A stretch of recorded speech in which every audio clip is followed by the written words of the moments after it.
नमस्ते नमस्ते, आइए। अरे भाई साहब, आप वो मंडप वाले हैं ना? जी।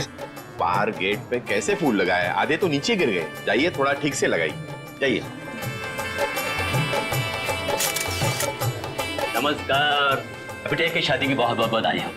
Thank you Pritam, thank you very much. नमस्ते। नमस्ते भाभी जी। वैसे आपके चेहरे में खुशी के साथ साथ आंखों में आंसू भी दिखाई दे रहे हैं। भाभी जी, बेटी विदा हो रही है हमेशा हमेशा के लिए। जब आपकी मीनू अपने ससुराल जाएगी ना, तब आप भी समझेंगे कि बेटी के शादी के दिन माँ बाप को भावनाओं के किस उतार चढ़ाव से गुजरना पड़ता है। पर ठीक है, जो भी है, लड़का आपने बहुत अच्छा चुना। अमित तो हमारी शिवानी को पलकों पे बिठा के रखेगा। बस इसी बात का सुकून है कि बेटी एक अच्छे घर जा रही है। आइए ना, आइए बेटी।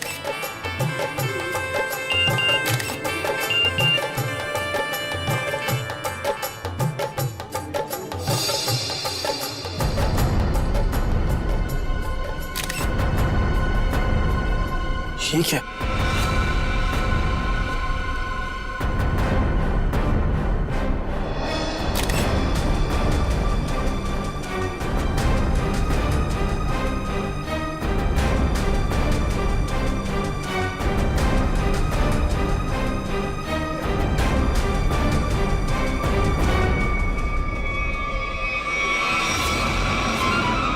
अनन्या, तुम यहाँ क्या कर रही हो? तुम्हारी शादी में डांस करने आई हूँ। देखो, ये बेकार की बातें मत करो। तुम्हें यहाँ नहीं आना चाहिए था। तुम्हें क्या लगा कि तुम ऐसे चुपचाप शादी कर लोगे और मुझे भनक तक नहीं लगेगी? आखिर चाहती क्या हो तुम? मैं सिर्फ ये चाहती हूँ कि तुमने जो वादा किया था मुझसे वो निभाओ। कैसा वादा? अरे मुझसे शादी करने का वादा। और कैसा वादा? अनन्या, बच्चों जैसी बातें मत करो, समझी? हूँ मैं बच्ची और अपने प्यार को किसी और का होते हुए नहीं देख सकती। तुम्हें ये शादी रुकवानी ही पड़ेगी। बच्चों का खेल नहीं हो रहा है यहाँ। अरे वही तो मैं कह रही हूँ, ये कोई मजाक नहीं है। ये मेरी और तुम्हारी जिंदगी का सवाल है। अच्छा, और शिवानी, उसका क्या? अरे उसे और कोई लड़का मिल जाएगा। तुम दुनिया के आखिरी लड़के हो क्या? बस, बहुत सुननी मैंने तुम्हारी। अब जाओ, जाकर अपने इस दिमाग का इलाज करवाओ। और एक बात ध्यान से सुन लो मेरी, ये शादी तो अब नहीं रुकेगी, होकर ही रहेगी ये शादी। तुम्हारा आखिरी फैसला है ये?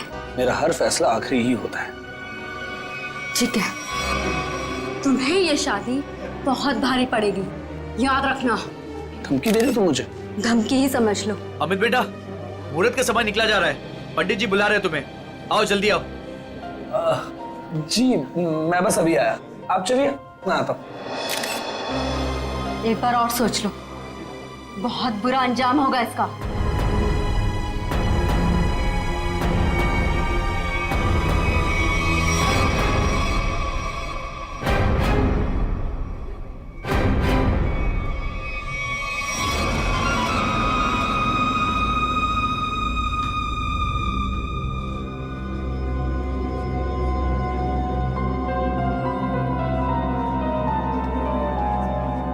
Sir, cold drink.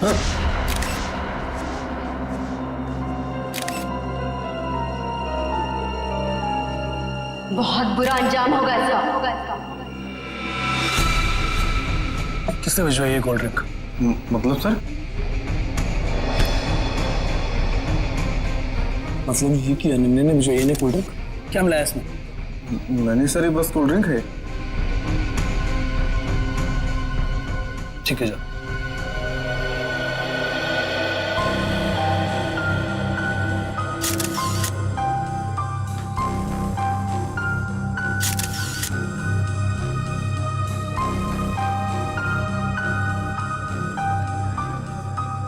एक बार और सोच लो, बहुत बुरा अंजाम होगा इसका। क्या हुआ अमित, ऐसे क्यों डर गए? नहीं नहीं यार, कोई बात नहीं, तू बैठ आराम से।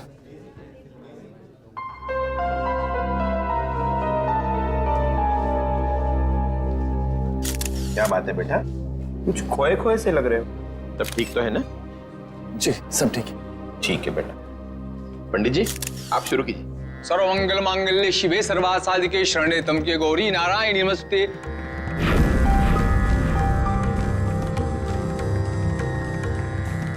हर्ष जी, कन्या को बुलाइए, मुहूर्त का समय हो गया। हाँ अभी एक मिनट। राधिका बेटा, सुनो तो, जरा शिवानी को लेके आना। जी अंकल।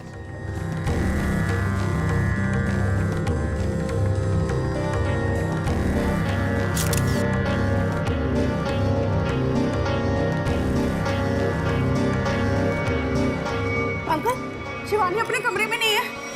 क्या? अरे यहीं कहीं होगी। तुमने उसे कॉल किया था? हाँ किया था, पर उसका नंबर भी नहीं लग रहा और वो किसी कमरे में भी नहीं है। इस तरह शिवानी शादी के दिन कहाँ जा सकती है? अरे भाभी जी, आप चिंता मत कीजिए, यहीं कहीं होगी, अभी मिल जाएगी। अरे ये चीख कैसी? चलो चलो चलो।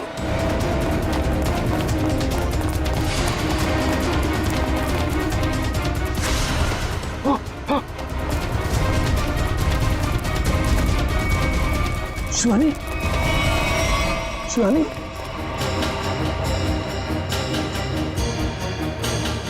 शिवानी, शिवानी, शिवानी, क्या हुआ मेरे बेटी को?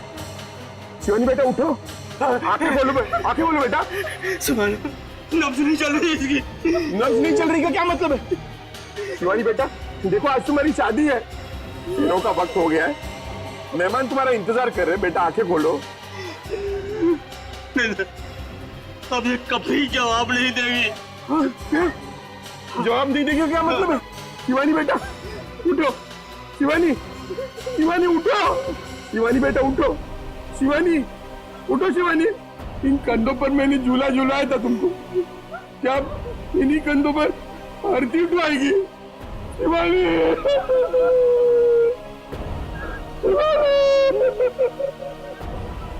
शिवानी, शिवानी,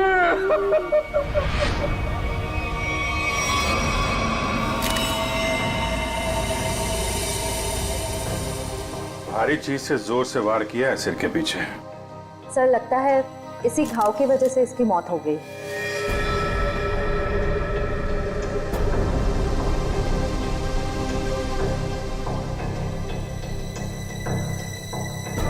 अभिजीत, ये देखो, इस पत्थर पे खून लगा है, लगता है इसी पत्थर से इसके सर पे वार किया गया।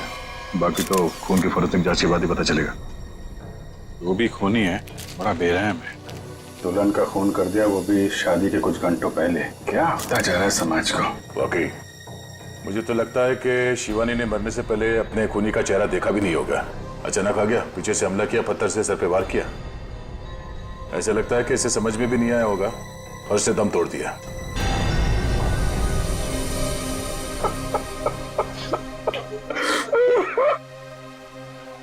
कोई घर वाला ही होगा, बाहर वाला होता तो नजर आ जाता।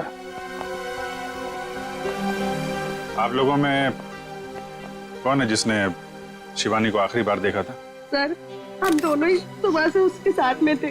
वो एक कमरे में तैयार हो रही थी, उसे घुटन महसूस हो रही थी, तो उसने हमसे कहा कि वो बाहर खुली हवा में जाके आती है, पर वो गई और आई ही नहीं वापस।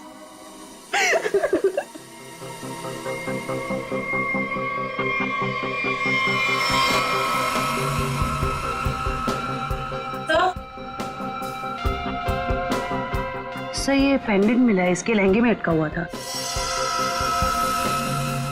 शिवानी के बाकी गहनों से तो एकदम अलग है ये अल्फाबेट लिखा हुआ है इसमें। ये से तो अमित है, उससे शादी होने वाली थी। अमित, ये पेंडेंट इसमें ए लिखा है, तुम्हारे लिए तो नहीं बनवाया था इसे? नहीं सर, अगर शिवानी ने ऐसा किया होता तो मुझे वो जरूर बताती। अच्छा, आप सब लोग जरा ध्यान से देखिए ये पेंडेंट। कोई बता सकता है ये पेंडेंट किसका है? नहीं सर, पहले इसे कभी नहीं देखा। लड़कियों को तो अच्छी तरह ध्यान रहता है कि किसने कौन सा जेवर पहना है, और आप लोगों ने देखा नहीं इस पेंडेंट को? नहीं सर, नहीं देखा। देखिए, घबराने की कोई बात नहीं है। अगर कोई कुछ जानता है तो साफ साफ बताइए। ये मत सोचिएगा कि सीआईडी की मदद करने से आप लोग फंसेंगे। पता नहीं इन लोगों ने देखा है कि नहीं, लगता तो ये खूनी का ही है। अच्छा, जब ये सब हुआ उसके बाद किसी को बाहर जाते हुए देखा आपने?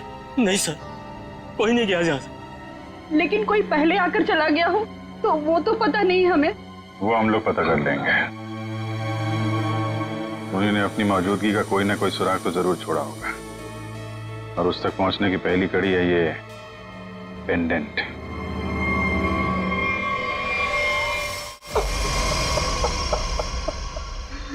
सर, माना कि मैंने अपनी बेटी को खोया है, लेकिन आप इस तरह मेहमानों पर शक करके का अपमान तो न कीजिए प्लीज सर। अपमान नहीं कर रहे हैं हर्ष जी, शिवानी को इंसाफ दिलाने की कोशिश कर रहे हैं। अगर ये पेंडेंट मेहमानों में से किसी का है तो अभी पता चल जाएगा। सर, शायद किसी ऐसे मेहमान का हो जो शादी से जा चुका हो सकता है। तो फोटोग्राफर को बुला के लाओ। Yes sir.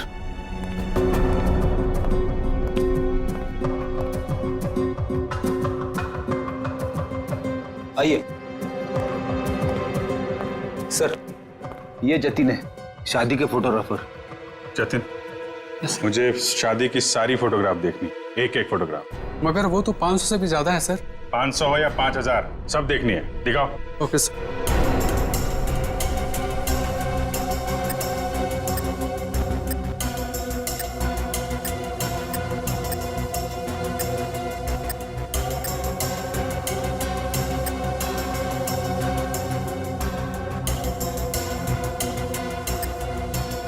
एक मिनट, पीछे वाली करना, पीछे वाली करना। Okay sir.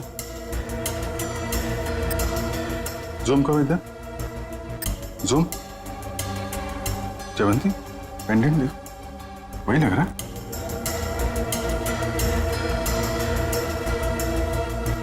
हाँ सर, ये तो वही पेंडेंट है। अच्छा, तो ये है वो लड़की। एक्सक्यूज मी, आप लोग पहचानते हैं इस लड़की? हाँ सर, हमने इसे देखा था। वो कोने में चुपचाप खड़ी थी। हमें लगा कि लड़के वालों की तरफ से है। क्या कर रही थी? किसी से कुछ बातचीत कर रही थी? हाँ सर, अमित जीजू से। ओ, मतलब दूल्हे राजा से। अमित, अगर भगवान कठिन समय दिखाता है तो उसे झेलने की शक्ति भी देता। अमित, कौन है ये लड़की? इसको पहचानते हो? अनन्या? अनन्या ने मारा मेरी शिवानी को। कौन है ये? सर, ये मेरी गर्लफ्रेंड थी, लेकिन 3 महीने पहले हमारा रिश्ता टूट गया था। ओह, शादी पे आपने बुलाया था इसे? नहीं सर, मैंने तो बताया भी नहीं था कि मैं शादी कर रहा हूँ। अरे अचानक शादी में कैसे आ गई और मुझे धमकी देने लगी। जुआ खेल नहीं हो रहा है यहाँ। अरे वही तो मैं कह रही हूँ, ये मेरी और तुम्हारी जिंदगी का सवाल है। बस तुम्हें ये शादी बहुत भारी पड़ेगी। एक बार और सोच लो अमित, बहुत बुरा अंजाम होगा इसका। इतनी बड़ी धमकी दी अनन्या ने, और ऊपर से उसका पेंडेंट भी शिवानी के कपड़ों में मिला है। सर, इस सब से तो ऐसा ही लग रहा है कि अनन्या ने गुस्से में आकर शिवानी को मार डाला। लग तो यही रहा। आप जरा अनन्या का फोन नंबर और एड्रेस दीजिए। सर, नंबर तो है मेरे पास, लेकिन अनन्या घर बदलने वाली थी और उस घर का एड्रेस नहीं है मेरे पास। कोई बात नहीं, फोन नंबर दीजिए।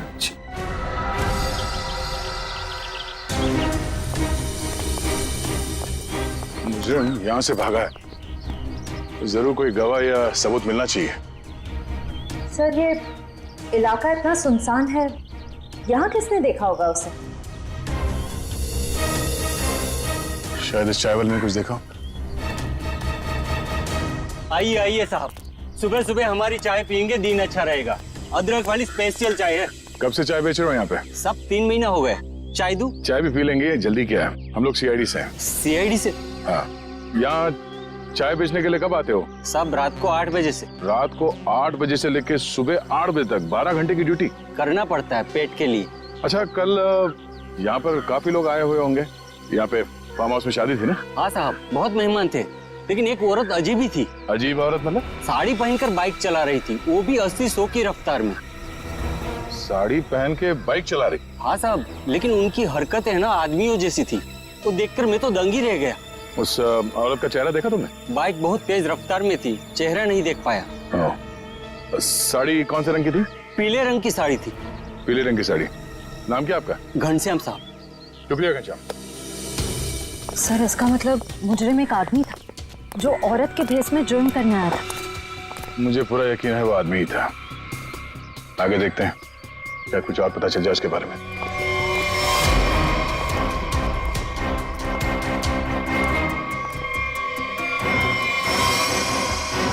सर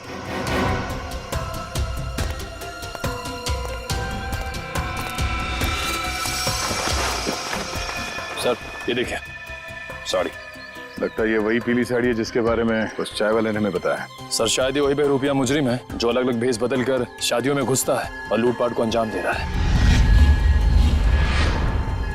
हो सकता है। सर अब तक तो ये मुजरिम सिर्फ चोरी करता है, कभी किसी का खून नहीं किया।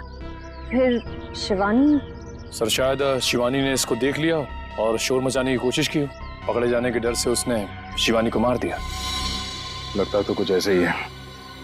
चलो देखते हैं घर में कोई सामान चोरी हुआ है या नहीं। हाँ अभिजीत।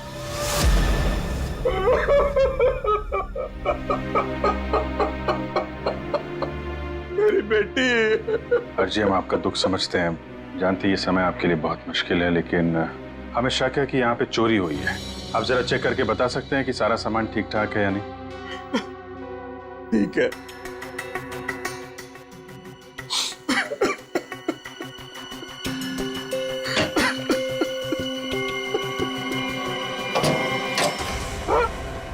ये क्या? हाँ? सर ये देखिए, सारे पैसे, सारे गहने चोरी हो गए। ये देखिए सर, सब कुछ चोरी हो गया। सर ये लॉक तोड़ा नहीं गया है, बल्कि बहुत ही सफाई से खोला गया है। मतलब चोर नौसिखिया नहीं है, कोई शातिर है। सर अगर उसे पैसे और गहने चाहिए थे तो ले जाता। मेरी बेटी को मारने की क्या जरूरत थी? हर्ष जी, आपको किसी पे कोई शक है? किसी से कोई दुश्मनी? क्या लगता है क्यों मारा होगा किसी ने? नहीं, मुझे नहीं लगता मेरा ऐसा कोई दुश्मन होगा जो मेरा इतना बुरा चाहेगा। मुझे तो लगता है ये उस बहरूपिये का ही काम है जिसकी साड़ी दया को मिली थी झाड़े में। अनन्या भी तो हो सकती है सर, वो भी तो गायब है। पता चल जाएगा फ्रेडी, अनन्या का काम है या उस बहरूपिये का, या दोनों ने मिलके किया है। बहरूपिये मुजरिम ने अब तक 5 शादियों में लूटपाट की है, अलग अलग भेस बदल के। कभी पंडित बनता है तो कभी कैटरिंग वाला, कभी टेंट वाला तो कभी बाराती। और लगता है ये इतनी आसानी से रुकने वाला नहीं, बहुत शातिर है। ठीक है सचिन, पर इस बार फर्क ये होगा कि ये अगली शादी में लूटपाट को अंजाम नहीं दे पाएगा, पकड़ा जाएगा। और सर फिलहाल तो अभी शादियों का सीजन चल रहा है, हर दूसरी गली में शादी हो रही है, ये पता कर पाना थोड़ा मुश्किल होगा ये खूनी अपना अगला शिकार किसको बनाने वाला है। ज्यादा मुश्किल नहीं होगा निखिल सर, इस अपराधी के पिछले सारे गुनाहों में एक चीज कॉमन है, ये सिर्फ बड़े लोगों की शादियों में लूट करता है। अमीर बिजनेसमैन, फिल्म के प्रोड्यूसर्स वगैरह वगैरह। मतलब जिसके पास ज्यादा पैसा है उसी को अपना शिकार बना रहा है। मगर इस बार कम से कम 10-15 बड़े परिवारों में शादी हो रही होगी।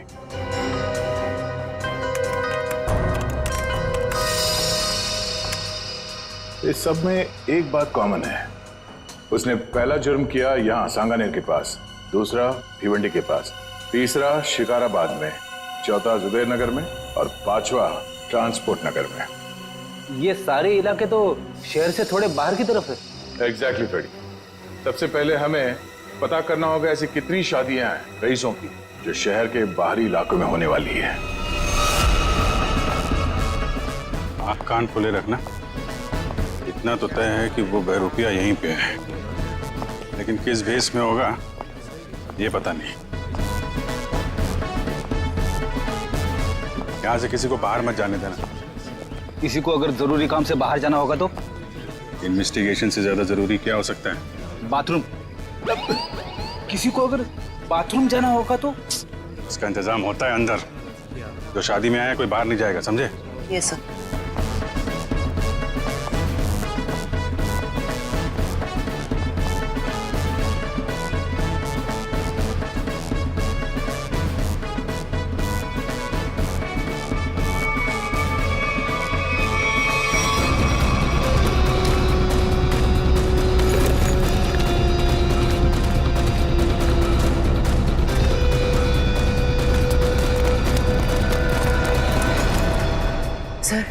हाथ आते आते रह गया। बहुत चालाक है। सर, भागते चोर की बैग। सर ये तो मेकअप का सामान है। अच्छा, इसी का इस्तेमाल करके भेस बदल रहा था ये। पहली बार देख रहा हूँ सर, कोई मेकअप का इस्तेमाल जुर्म करने के लिए कर रहा है। एक मिनट खड़िए। हाँ, जिस मेकअप का इस्तेमाल वो जुर्म करने के लिए कर रहा है ना, अब उसी मेकअप बैग के लोगों से वो पकड़ा जाएगा। हाँ, हमारे हाथ आते आते रह गया वो मुजरिम। तो हमने सोचा था उससे ज्यादा चालाक निकला। चाहे वो कितना ही चालाक और फुर्तीला क्यों ना हो, हमारे हाथों से ज्यादा दिन बच नहीं पाएगा। लेकिन कुछ पता चला उस मेकअप किट वाले लोगों से? बस सर 2 मिनट। सर, पता चल गया, किसी रोज फैशन हाउस के नाम पे। हो सकता है ये मुजरिम इस फैशन हाउस में काम करता। हाँ सर, इसीलिए वो अच्छा मेकअप कर लेता है हर बार। या फिर ये भी हो सकता है कि वो खुद ही एक मेकअप आर्टिस्ट हो। सर, आश्रया, क्या पता चला उस पेंडेंट से जो शिवानी के लहंगे से मिला? सर ये कस्टमाइज पेंडेंट खास ऑर्डर देकर बनवाया गया है। बाजार में ज्वेलरी की जितनी भी बड़ी बड़ी दुकानें हैं, मैंने हर जगह पता किया। सर एक वेबसाइट है आभूषण.com, सभी दुकानदारों का यही कहना था कि ऐसे जेवर उसी वेबसाइट पे खास ऑर्डर देकर बनवाए जा सकते हैं। आभूषण.com? Yes sir. इस आभूषण.com के ऑफिस में जाके पता करना होगा कि वो ग्राहक कौन है जिसने इस पेंडेंट का ऑर्डर दिया था। सर, अनुष्का जी की ड्रेस के लिए ये वाला मटेरियल ठीक रहेगा क्या? बिल्कुल नहीं, उन्होंने कहा था ना उन्हें सैटन में कुछ चाहिए। देखो रवि, ठीक से काम करो और मुझे ना किसी भी कस्टमर की कोई कंप्लेन नहीं चाहिए, समझे? Sorry sir. सॉरी मत बोलो, काम पे ध्यान दो, फिर सॉरी बोलने की जरूरत नहीं पड़ेगी तुम्हें। वैसे बिल्कुल ठीक कहा आपने, इंसान को जितना कम सॉरी बोलना पड़े उतना अच्छा उसके लिए। वो तो है सर, पर आप लोग? अच्छा, आप लोग स्पार्क विहार कंपनी से आए राइट? नहीं, हम लोग सीआईडी से। सीआईडी? क्या बात है सर, कोई प्रॉब्लम हो गई? हाँ, बड़ी प्रॉब्लम है। अच्छा, आप ये बताइए कि आपके पूरे स्टाफ आज यहाँ पर मौजूद है? रघु को छोड़कर सब आए हैं सर। रघु? सर, हमारा makeup artist. Raghu makeup artist? और आज वो यहाँ किस वजह से नहीं है? सर, उसने 2 दिनों की छुट्टी ली है। और ये अक्सर छुट्टी लेता है। आपको कैसे पता सर? अब क्या बताऊं, पिछले कुछ महीनों से उसकी ज्यादा छुट्टियां हो गई हैं। इस बार ना मैं उसकी तनख्वाह काटने की सोच रहा हूँ। अच्छा, इस रघु का यहाँ कुछ सामान है? हाँ सर, वो ब्लू थैली में कुछ सामान रखा है उसने। सर ये टेबल के नीचे। किसे फोन कर रही हैं? मैम, रघु को। कोई जरूरत नहीं, जब तक हम ना कहें उसे कोई कुछ नहीं बताएगा। Sorry ma'am. ये सामान है उसका? हाँ सर, यही है।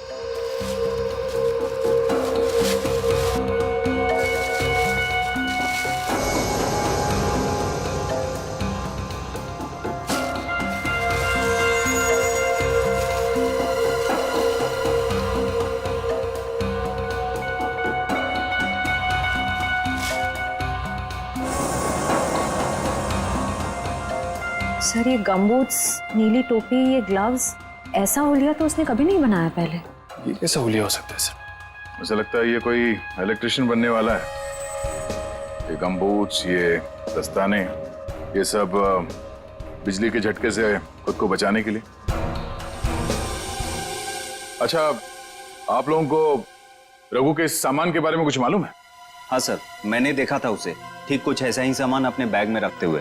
मैंने पूछा भी कि क्या है ये सब, मगर उसने ठीक से कुछ जवाब दिया नहीं।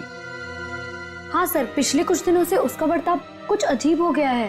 अपनी ही धुन में रहता है, आसपास क्या हो रहा है उसे किसी चीज का कोई होश नहीं रहता। होश कैसे होगा? आजकल उसे अपना ध्यान कहीं और लगा रखा है। कहाँ सर? वो भी बहुत जल्द पता चल जाएगा। अच्छा, उसने आप लोगों को किसी शादी में जाने की कोई बात कही थी, कुछ पता है? रघु की शादी? नहीं, उसकी शादी नहीं, किसी शादी में जाने वाला है, ऐसा कुछ बताया आप लोगों को? नहीं सर। हाँ जी। अच्छा, पेंडेंट किसी हेमा का है? चेक्स कॉल सेंटर में काम करती है। ओके, ठीक है, जैसे कुछ पता चलता है हमें इन्फॉर्म कर देना। Okay okay. सर यही है वो हॉस्टल जहाँ हेमा रहती है। सर उसी ने वो पेंडेंट ऑनलाइन ऑर्डर करके मंगवाया था। एक्सक्यूज मी, हेमा को बुलाइए। हम लोग सीआईडी से। सीआईडी? जी। हेमा को नीचे भेजना। सर आप लोग वेट कीजिए, वो अभी आ रही हैं।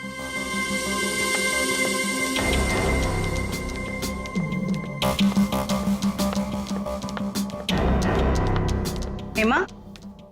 जी मैं ही हूँ हेमा, पर आप लोग? मैं जयवंती। मैं फ्रेडी। सॉरी पर मैंने आप लोगों को पहचाना नहीं। कोई बात नहीं, लेकिन आप इसको तो पहचानती हैं? अरे ये पेंडेंट ये कहाँ से मिला आपको? वहीं से जहां से आप इसे छोड़ के आई थी, लाश के पास। लाश? किसकी लाश? और ये क्या मजाक है?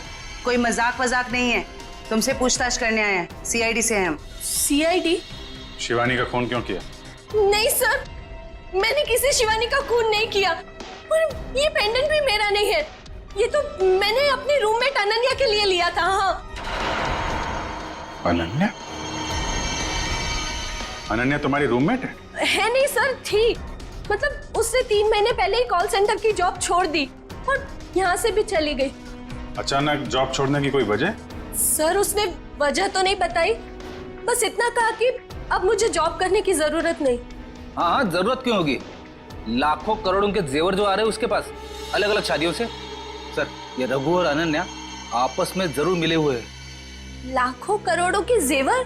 वो आप छोड़िए, ये बताइए कि अनन्या के मुंह से कभी किसी रघु का नाम सुना था? रघु? जी नहीं। अभी कहाँ रहती, कुछ मालूम है आपको? हाँ सर, मैं एक बार उसके घर गई थी, श्यामनगर। श्यामनगर? सर पड़ोसी बता रहे हैं कि उन्होंने कई दिनों से अनन्या को यहाँ नहीं देखा। कुछ ना कुछ गड़बड़ जरूर कर रही है लड़की। अमित ने जो एड्रेस दिया था पुराना, वहां से भी गायब। कॉल सेंटर का हॉस्टल भी छोड़ के दिया। उसे पता चल गया होगा कि हम लोग उसे पकड़ने वाले, इसीलिए भाग रही है यहाँ से वहाँ। दरवाजा खुला है?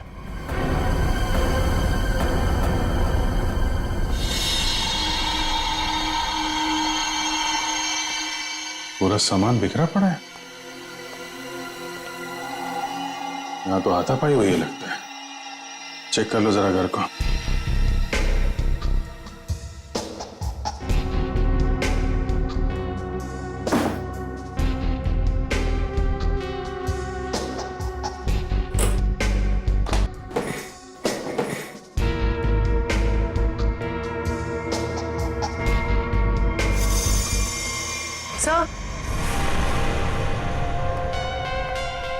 सर ये पर्दे पे खून लगा हुआ है।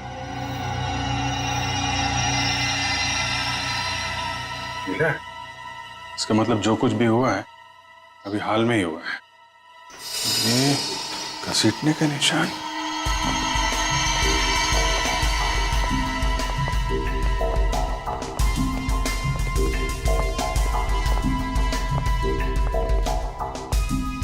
लगता है यहां से किसी को घसीट के ले जाया गया है।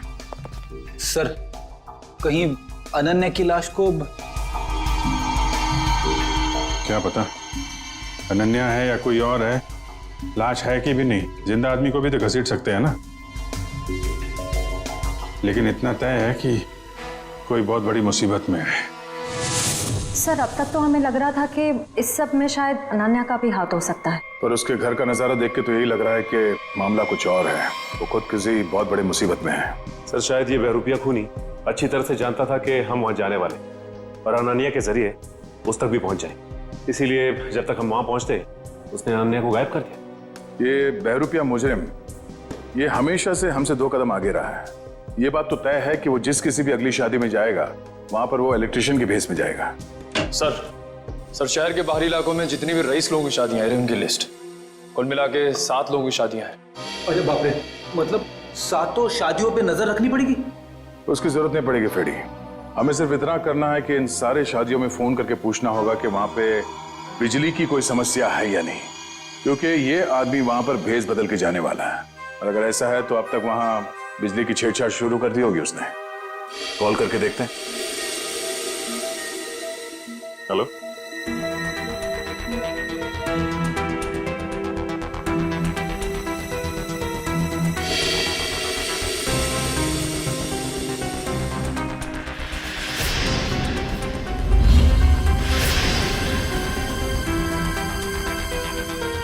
क्या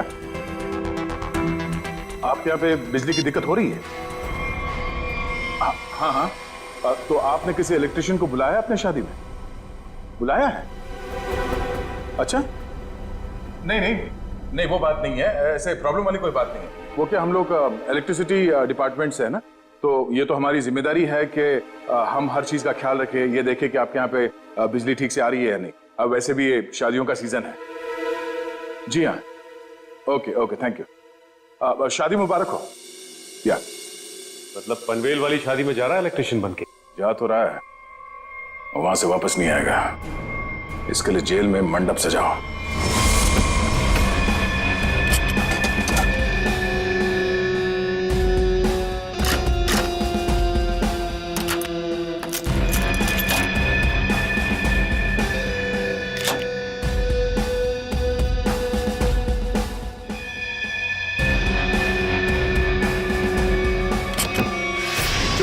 चोरी हो गई मेरे घर में।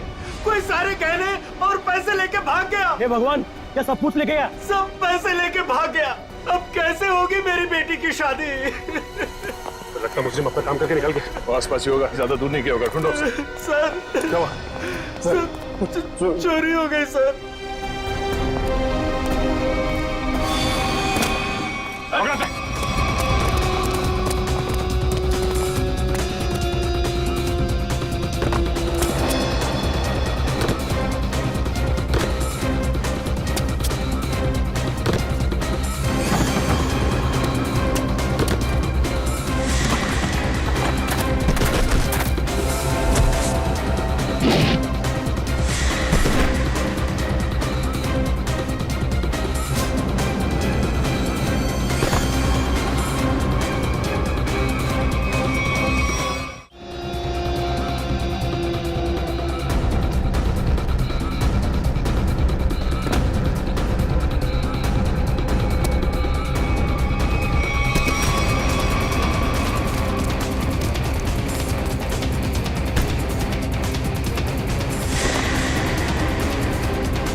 हम लोग इलेक्ट्रिशियन नहीं है, मगर झटका बहुत तगड़ा मारते हैं हम।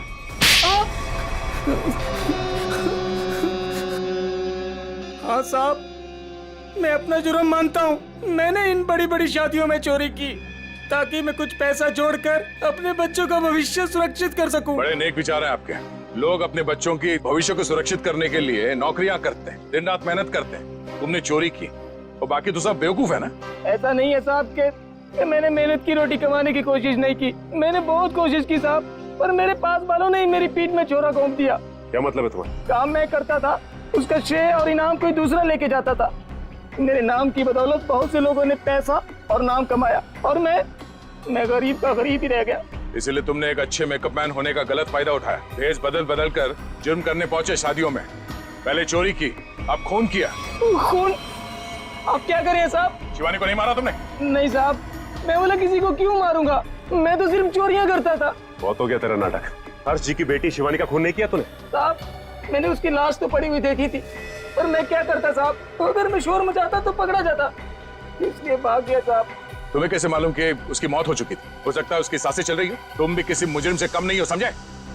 और अब ऐसे चुप रहने से काम नहीं चलेगा। ठीक से याद करके बताओ, तुमने शिवानी की लाश के आसपास किसी को देखा? किसी को भागते हुए देखा वहां से? हाँ साहब, मैंने किसी को तो देखा था, बाइक पर भागते हुए। क्या शादी का कोई मेहमान था वो? नहीं, कोई बाहर से ही था शायद। साथ में का चेहरा देखा तुमने? अंधेरा बहुत था, तो चेहरा नहीं देखा। बाइक का नंबर देख पाए? बाइक का नंबर नहीं देखा, पर नंबर प्लेट के पास कोई स्टिकर लगा था साहब। कैसा स्टिकर? एक स्टिकर था जिसपे आरपी लिखा था। हो सकता है बाइक के नंबर प्लेट पे खूनी के नाम का इनिशियल हो। नहीं निखिल, मुजरिम इतना बेवकूफ तो नहीं होगा कि अपने नाम के इनिशियल बाइक पे छोड़ के जाए। ये बात तो तय है कि इनिशियल ही है, पर ये किसी के नाम का इनिशियल है या कुछ और, ये पता करना पड़ेगा। अरे जल्दी जल्दी साफ सफाई करो, कस्टमर्स आने ही वाले होंगे। और हाँ, टेबल नंबर 17 पर उधारी की शराब मत देना, समझ गए तुम सब? जी सर। और अगर ज्यादा शराब मांगे तो बोल देना कि आज से उधारी बंद। ठीक है, आज से उधारी बंद। और शायद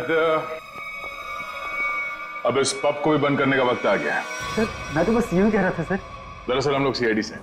सीआईडी? हाँ सीआईडी। अपने पूरे स्टाफ को यहाँ पे बुलाइए, यहाँ पे लाइन में खड़ा कीजिए, हमें पूछताछ करनी है, जल्दी। जी जी सर। अब प्रेम, मदन, राजू, हरी, जल्दी आओ सब यहाँ पर। क्या हुआ सर? कल शाम हर्ष कुमार जी के बेटी की शादी में कौन गया था यहाँ से? क्या मतलब? कोई नहीं गया था? हाँ? सर जरूर कोई यहीं से गया था। हमने इस पब के सारे मोटरसाइकिल्स चेक किए, सब पे वही आरपी का स्टिकर लगा हुआ था, जैसे रघु ने हमें बताया था। हर्ष कुमार का फार्म हाउस, हमारे पब की बाइक, ये पूछताछ किस चीज की हो रही है? हर्ष जी की बेटी शिवानी के मर्डर की किसी ने उसका खून कर दिया है। खून?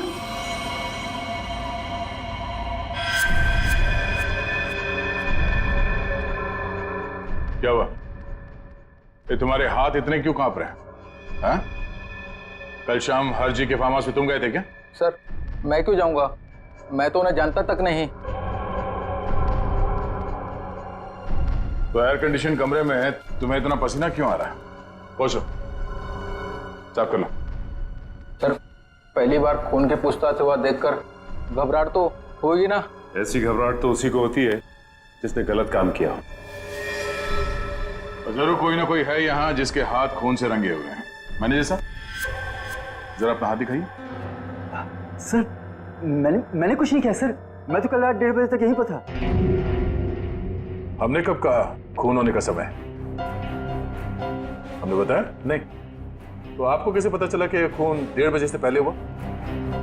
मैं तो बस बार बंद होने का टाइम बता रहा था। ओ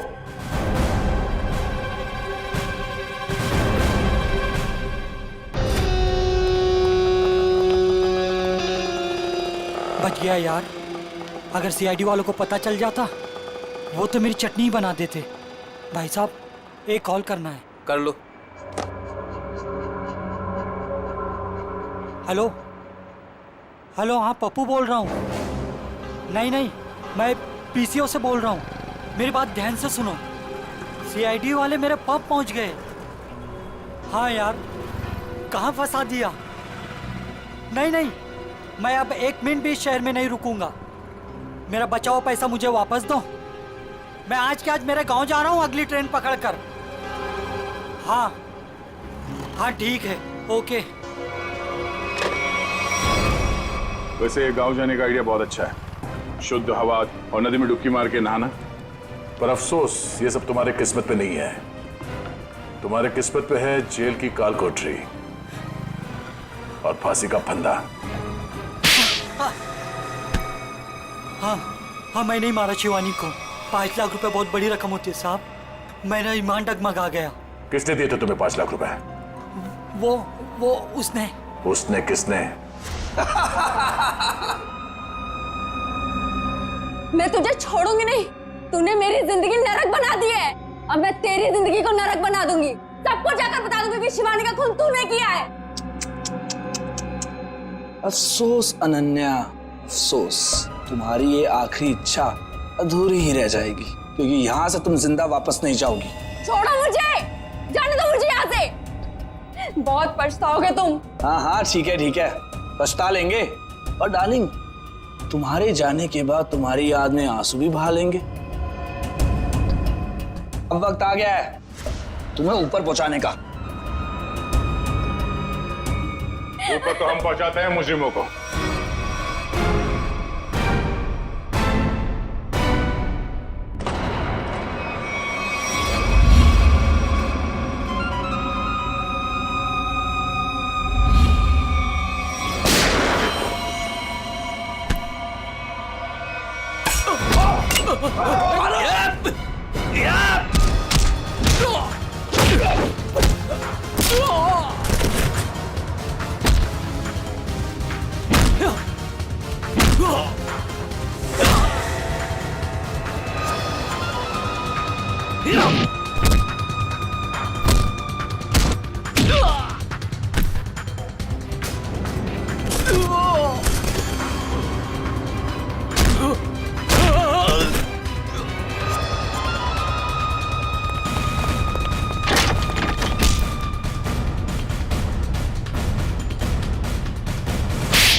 हाँ, शिवानी को मैंने ही मारा। पर क्यों?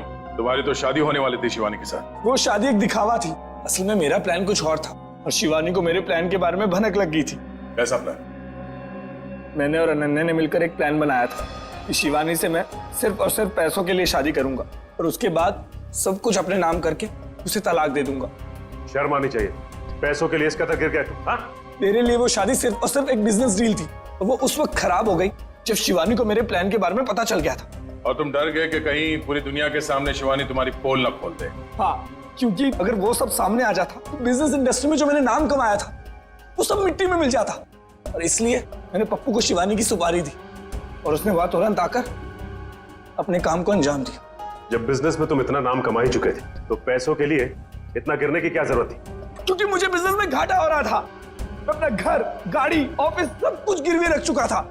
मुझे पैसों की इतनी जरूरत थी कि मुझे पता ही नहीं चला कब मेरा चुना हुआ रास्ता सही से गलत हो गया। तुम्हारे इस गलत रास्ते में इस अनन्या ने तो खूब साथ दिया था, फिर तुम इसे क्यों मारना चाहते थे? क्योंकि सर दिन रात इसके दिमाग में सिर्फ एक ही चीज चलती है, मुझसे शादी करना। उस दिन शादी में भी आकर इसने मुझे धमकी दी थी कि अगर मैंने शादी कैंसिल नहीं की तो इससे बुरा कोई नहीं होगा। तुम्हारा वो पेंडेंट शादी के दिन शिवानी के लहंगे पे कैसे पहुंचा? बाहर जाते वक्त मैं उससे टकरा गई थी तो शायद संयोग से। इसका मतलब है तुम नहीं जानती थी कि ये अमित शिवानी को मारने वाला है? सर मैंने कहा ना आपसे कि इसके दिमाग में सिर्फ एक ही चीज चलती है। ये आज भी मुझसे यही कह रही थी कि अगर मैंने इससे शादी नहीं की तो इस सबको जाकर बता देगी कि शिवानी का खून मैंने किया है। गलतफहमी थी कि तुम मुझसे प्यार करते हो, लेकिन आज वो गलतफहमी दूर हो गई है। उम्मीद है तुम्हारी और भी कई गलतफहमियां दूर हो गई होगी कि जुर्म के रास्ते पे चल के कभी किसी के सपने साकार नहीं होते। तुम्हारा फैसला तो अदालत करेगी, पर तुम्हें तो शायद फांसी ही होगी।